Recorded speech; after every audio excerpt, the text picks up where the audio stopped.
Imagens de Voz e Vozes de Esperança, que é um olhar diferente na questão da comunicação, na questão da mídia. A Brahma Kumaris trouxe ao Brasil esse projeto há mais de uma década atrás e criou muito interesse, e desde o nosso primeiro encontro aqui no Brasil, que aconteceu no Rio de Janeiro, a Cristina Carvalho Pinto esteve presente. Foi ali que nós nos conhecemos e essa amizade, essa irmandade brotou desde então. E quando o Carlos me convidou para falar sobre o Imagens e Vozes de Esperança, eu senti que eu deveria fazer um pouco isso que o Irad acabou de nos dar a dica, que eu deveria sair do pedestal, que eu não deveria me propor a falar de comunicação, uma vez que eu não sou uma comunicadora oficial, de fazer parte desse campo, não é? Da comunicação, embora eu acho que todos nós sejamos esses comunicadores. E eu convidei a Cristina para poder vir e compartilhar conosco, ela que tem sido uma das bandeiras maiores, não apenas do projeto Imagens e Vozes de Esperança, mas toda a vida dela, todo o currículo profissional e o próprio comportamento dela tem mostrado isso. Hoje a Cris é a representante aqui no Brasil da plataforma do Mercado Ético, já foi apontada 2 vezes como a maior comunicadora feminina entre as mulheres aqui no nosso país. Ela é a presidente do grupo Full Jazz de Comunicação e tantas outras coisas que a gente poderia estar mencionando, mas mais do que tudo eu vejo nela essa mulher sensível, que vive e que procura, através dos valores humanos, harmonizar tudo aquilo que ela pensa, que ela acredita, com a profissão dela. Muitas vezes, inclusive, tendo que fazer sacrifícios e cortes financeiros quando ela não aceita trabalhar com uma empresa, um cliente que não esteja dentro dos princípios da empresa dela. Cris, então vou te chamar para que você possa fazer a apresentação. E nós estamos aqui felizes que tem um grupo de pessoas que já vem trabalhando também dentro desse projeto Imagens e Vozes de Esperança, a Oriana do IPAS, que é essa amiga também de longo tempo, a Raquel Arnon, do Ponte a Ponte, que está aqui com a gente, a Vanessa Ruiz, que está entrevistando, a Paula Ribas, então mais a Belize, que é uma companheira nova. Então, sintam-se à vontade também a procurar essas pessoas para saber mais. Obrigada.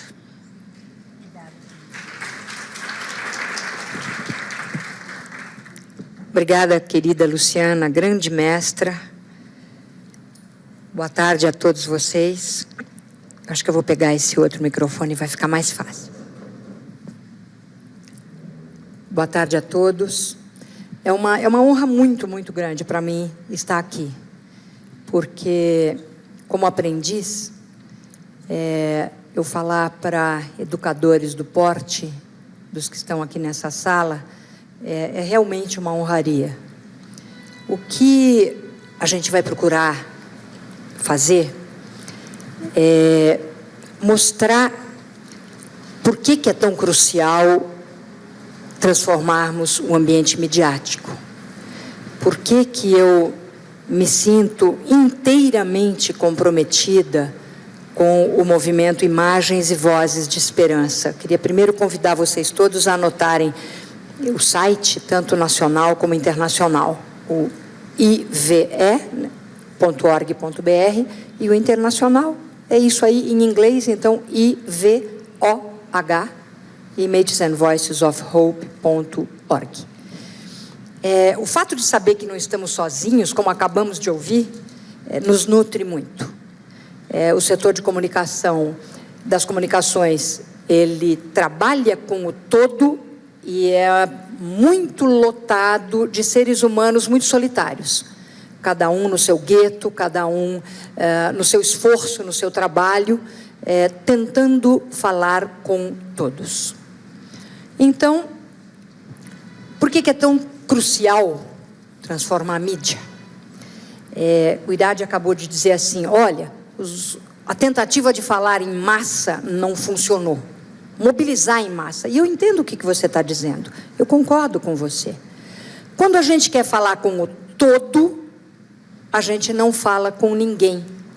Porque embora tão sabiamente Plotino tenha sintetizado que o uno está no todo, o todo está no uno, é com o uno que a gente fala quando a gente quer falar com o todo. O movimento é de um para um e do todo em cada um. Então, quando a gente fala de mídia de massa, por exemplo, hoje a gente tem inúmeros estudos de caso em que grandes marcas globais dizem assim, nós vamos usar uma linguagem global. E aí elas investem milhões e milhões e centenas de milhões em processos chamados de comunicação de massa para obter resultados muitas vezes pífios. Pífios. E por que isto acontece? Porque a linguagem global, entre aspas, é uma linguagem que fala com todos e não conversa com ninguém. Mas é possível falar com todos ao mesmo tempo? Com certeza, é inteiramente necessário e possível. Quando? Quando a gente faz a linguagem, quando a gente usa a linguagem universal. Não a global, a universal.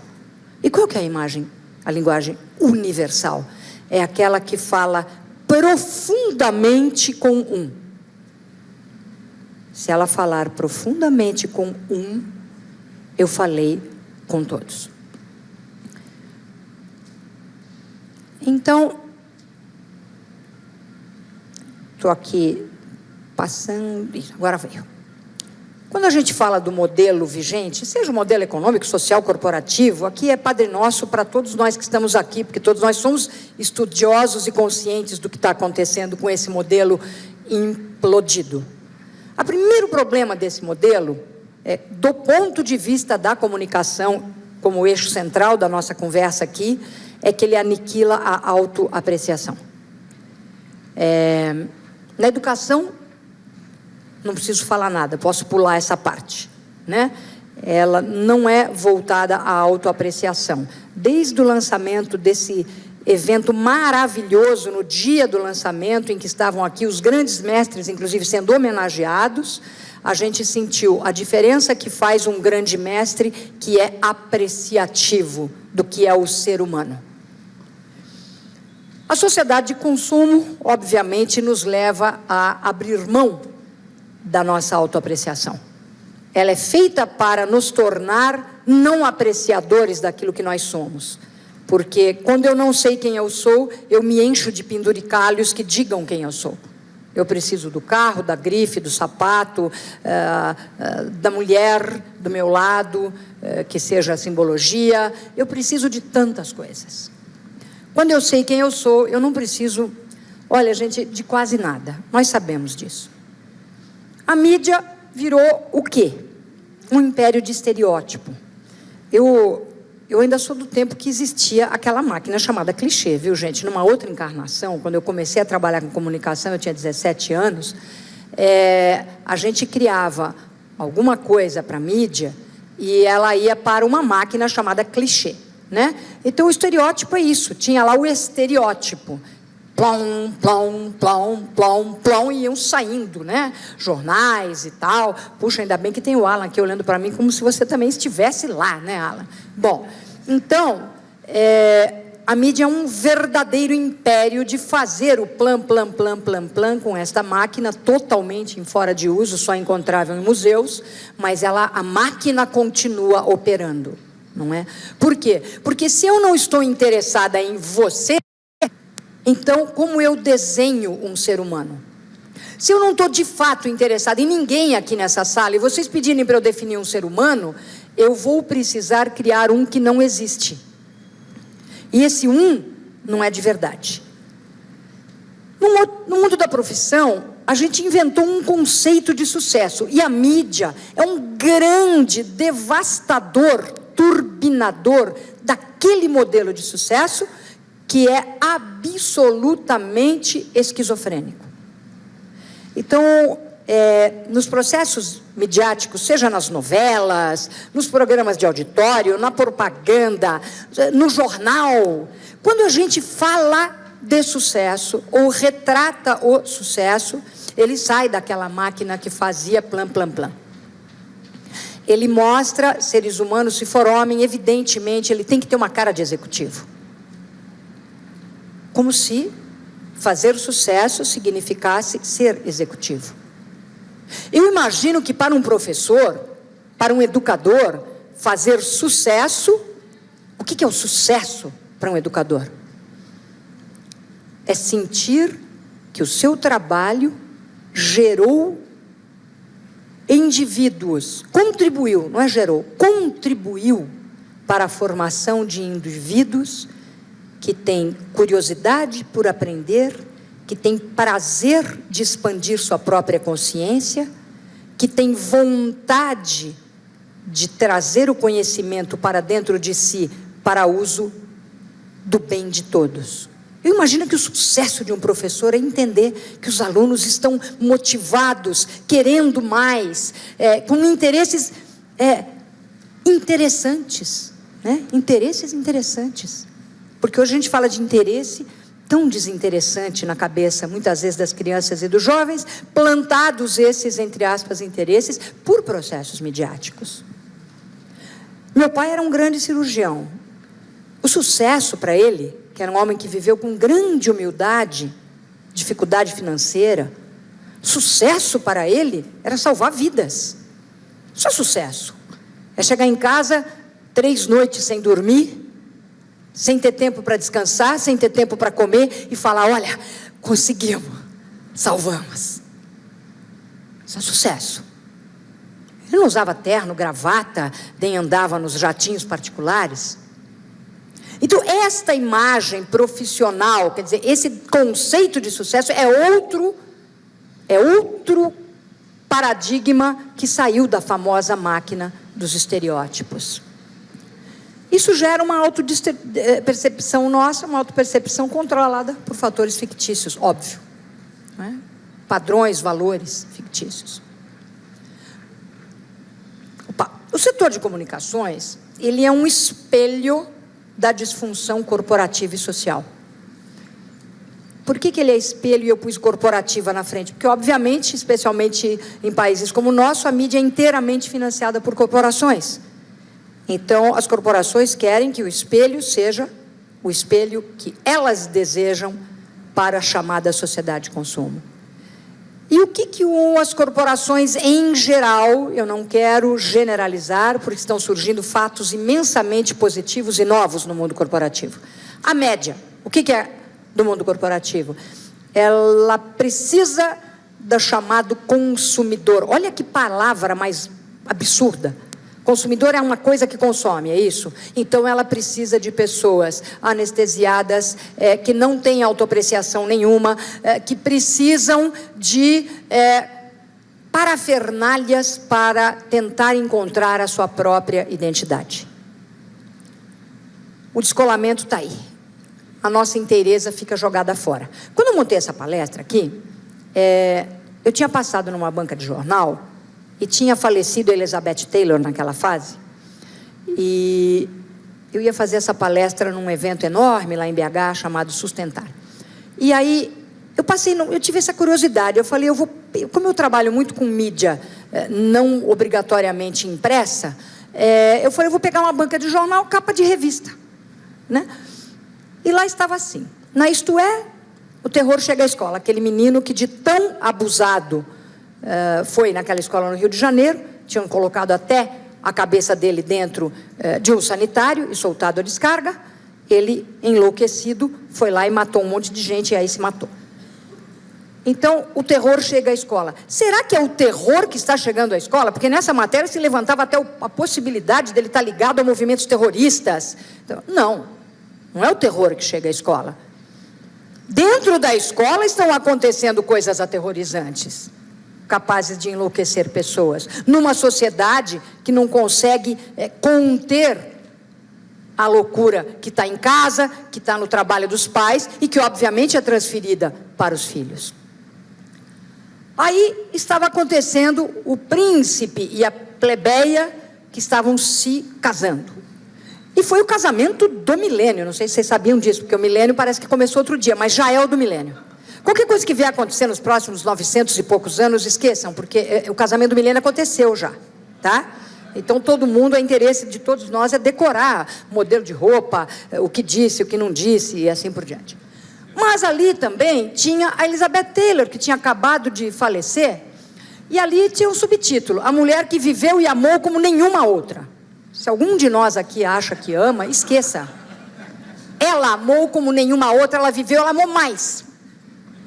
Ninguém amou como Elizabeth Taylor, entendeu? Não adianta. Se você casou 4 vezes, eu casei também algumas, esqueça porque ela casou 12. Eu não tenho, é outro, ela é melhor. Na Exame, aparecia a CEO das lojas pernambucanas, desculpa, das lojas americanas, estava em guerra com o consumidor. E, na Super Interessante, fala do perfil do psicopata extremamente adequado aos altos cargos executivos. Cada vez mais essa configuração de grande afinidade entre CEOs e psicopatas. Muito bem. Na propaganda, o espelho se repete. As mensagens, muitas vezes, inúmeras, majoritariamente, são disfuncionais. Tá? Então, desculpa, sorry. A propaganda usa a sedução como seu grande... É o core da propaganda, né? Então, a marca é o sujeito, o cliente ou o chamado consumidor é um objeto. Então, a assimetria é total, né? Eu dito para você, das formas mais hábeis possíveis e talentosas, como é que você, meu objeto, deve se sentir e o que você precisa fazer para se sentir melhor. É sedução mesmo. Na mídia, de maneira macro, eu não estou sob o poder da sedução, eu estou sob o poder da abdução anestésica, em geral. Então, o movimento Imagens e Vozes de Esperança começou porque a Judy Rogers, essa mulher brilhantíssima, um dia resolveu reunir 400 jornalistas em Nova York, na época do Natal, para perguntar como eles se sentiam, e eles se sentiam, assim, no auge da frustração. Por quê? Porque eles estavam anestesiando pessoas. Eles não estavam conseguindo, de fato, contar tudo o que eles queriam, mostrar, narrar a história contemporânea com todos os tons que ela tem. Não estavam conseguindo. Por quê? Porque, obviamente, estão manipulados por um sistema econômico que não quer que a pessoa, o ser, tenha acesso a todo esse caleidoscópico divino, que é a possibilidade da vida. Então, quando a mídia destrói, ela realmente mostra uma paixão pelas sombras. A gente está cansado de ver a predominância de tragédia e vulgaridade. Eu comecei até a achar que televisão significa TV, tragédia e vulgaridade, né? Porque a predominância é muito grande, né? Essa paixão pelas sombras não está sozinha. Ela vai nos vulgarizando, ela vai banalizando sentimentos que deveriam ter uma profundidade muito maior. Opa, onde é que eu aponto aqui? Isso instala uma doença na tela mental das audiências. Isso instala doenças. O ser fica cindido, fica desconectado de si. Eu devo apontar lá? Aponto lá. Não, ele está falando para apontar lá. Tá. Quando eu começo a fazer essa instalação nas telas mentais, eu provoco esquizofrenia. Eu separo o ser de si. Então, se eu não tiver a grife, eu não sou bacana. Se eu não tenho o último modelo da Barbie, eu não tenho brinquedo, porque o último modelo eu não tenho, a minha amiguinha já tem. Se eu não tiver o carro que me faz parecer um garanhão, as mulheres não vão me querer. E assim a coisa vai. Mas a mídia tem um incrível poder de reconstrução. E é para isto que nós estamos unidos ao redor desse movimento gigante, maravilhoso, que é o Imagens e Vozes de Esperança. Porque, obviamente, a moeda tem sempre os dois lados. A mídia hoje tem um papel gigante na educação do mundo. Não adianta a gente querer que não. Né? Crianças, jovens, adultos e todos nós, passamos não sei quantas horas por dia consumindo mídia. É a mídia na internet, é a mídia na televisão, a mídia não sei aonde, é mídia, mídia, mídia, mídia, mídia. E cada um de nós é uma mídia. Por quê? Porque o uno está no todo e o todo está no um.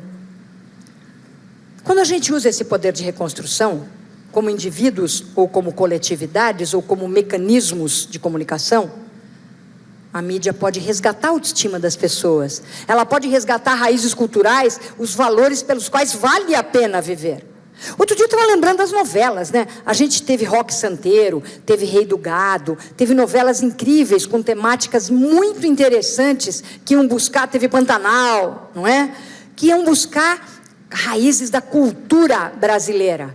Então tinha humor, tinha choro, tinha família, tinha de tudo que tem que ter para você criar o chamado drama, né? Como a gente fala na nossa linguagem técnica, mesmo uma comédia tem que ter a questão do conflito inserido.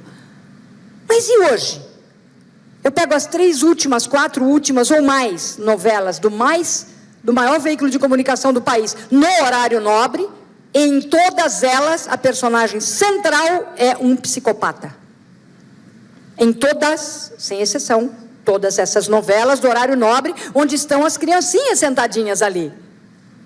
Elas estão sentadinhas ali e a Aline pega o rapaz e enfia a faca e voa aquele monte de sangue. É fop, fop, fop, fop. E a criançada assistindo. A psicopata em plena atuação. Não importa se depois, no último capítulo, todos serão redimidos. Os maus serão presos, os mortos e os bons... Desculpa, eu estou 1 ano e meio vendo essa loucura. E você vai querer me salvar em um capítulo? Não, querido, já foi. A minha tela mental já ficou doente. A missão educacional da mídia é gigante. Eu estava dando uma entrevista para o Ives Gandra, e ele falou assim, pegou a Constituição e falou, é obrigação. É obrigação, está na Constituição brasileira. Do mesmo jeito, Figueiró, que tem o artigo sobre a questão da criança, da infância, a proteção, tem o artigo que fala da obrigatoriedade do uso dos espaços midiáticos como espaços para a educação, a expansão da consciência, a vivência da cidadania. E sabe o que está acontecendo, por exemplo, no meu setor?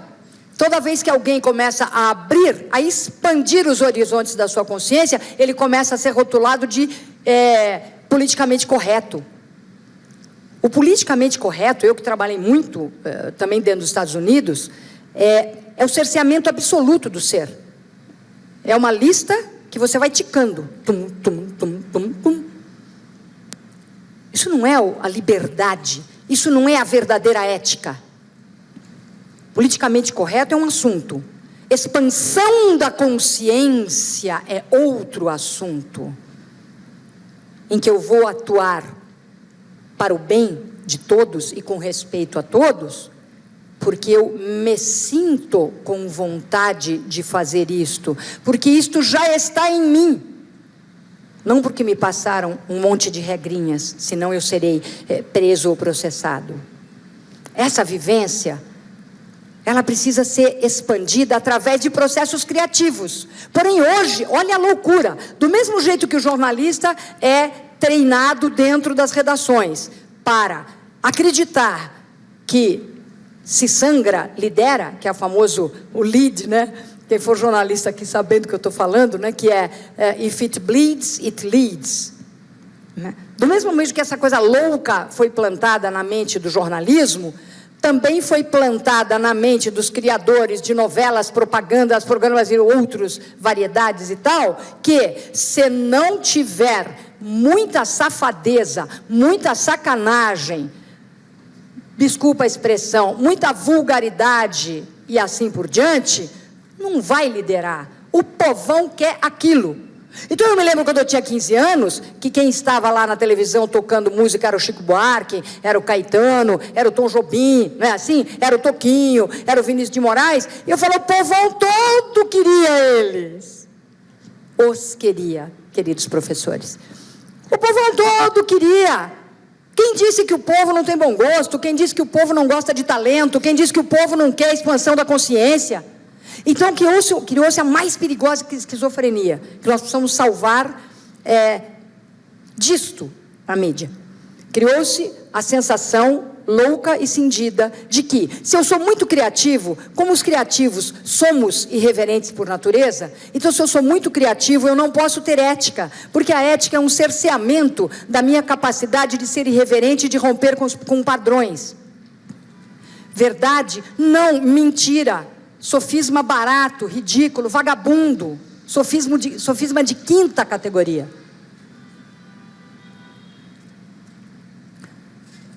A criação de novas imagens de esperança e de protagonismo na tela mental das audiências. Repito aqui os sites do IVE.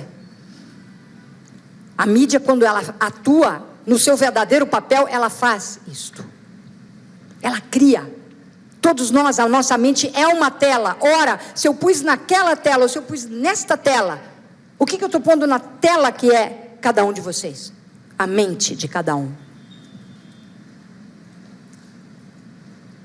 O ser humano se reconectando consigo e com o universo.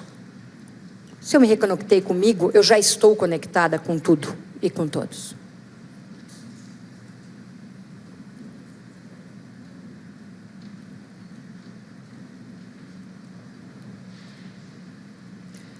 Nesse caos que todos nós estamos vivendo, que é saudável, é histórico, é instigante, liderar no caos é um dos grandes desafios da nossa década, da nossa era. Para isso, nós precisamos ter, como diz o Ken O'Donnell, coordenador da Brahma Kumaris para a América Latina, um grande estrategista. Ele foi dar uma palestra na FUJAS, nunca mais esqueci. Ele falou, para a gente liderar no caos, nós precisamos de um pomo, que é um senso de identidade. Ora, se a mídia está tirando de mim a possibilidade de entender quem eu sou, então eu já não vou conseguir jamais liderar nem a minha própria vida, nem projeto algum. Primeiro eu preciso entender qual é a minha identidade. Se eu entendo quem eu sou, eu posso ter um senso de propósito. Senão, nem adianta, nem tenho. E se eu tenho um claro senso de propósito, eu tenho um claro senso de para onde eu quero conduzir a minha vida. Como dona absoluta do meu leme. No Grupo FUJAS, vocês podem imaginar o que é pensar tudo isso que a gente pensa e sentir e agir dentro deste paradigma, no mundo, por exemplo, das agências de propaganda.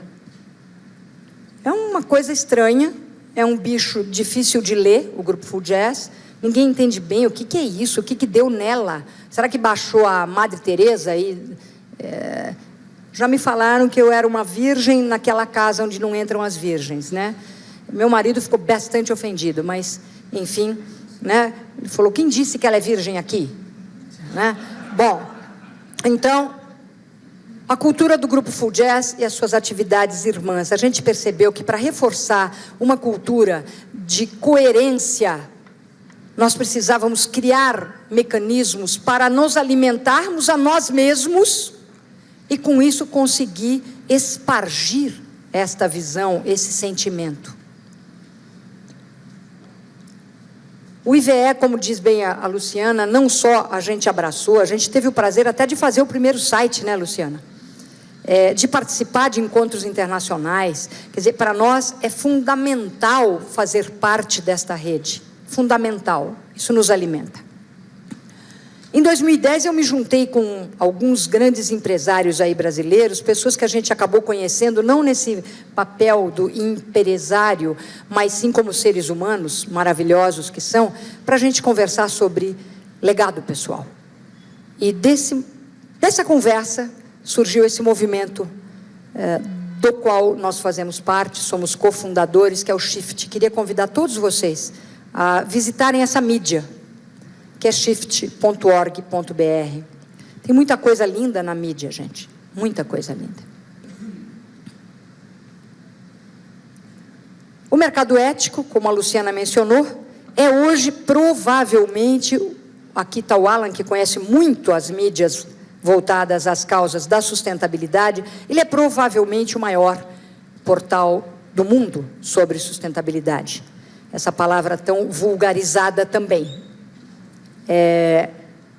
Sustentabilidade nos eixos mais profundos de abertura de inovação e novas visões, inclusive para educadores. A gente recebe muito no mercado ético esse feedback do mundo acadêmico, dizendo, inclusive como a gente tem área lá de jovens líderes, a gente recebe também de professores de outras áreas, não do mundo acadêmico, que trabalham com adolescentes, dizendo, olha, eu atualmente estou fazendo o seguinte, em vez de montar uma aula, eu abro na área do mercado ético que vai interessar para a aula de hoje.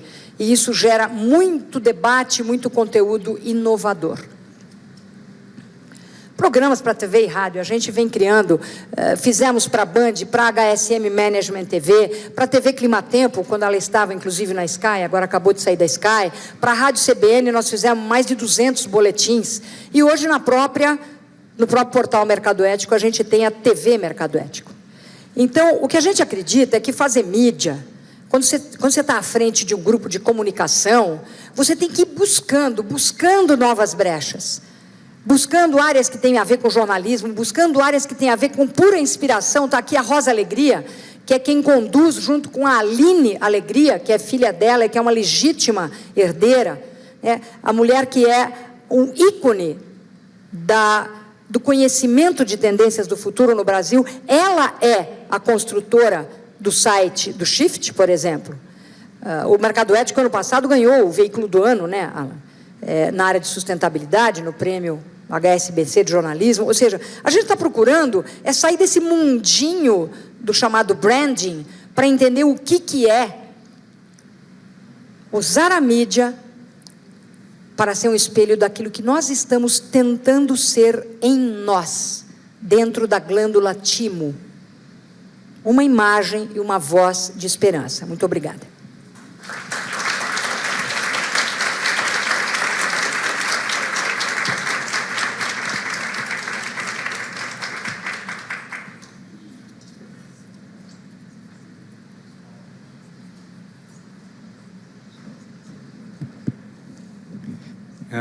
Muita força, né?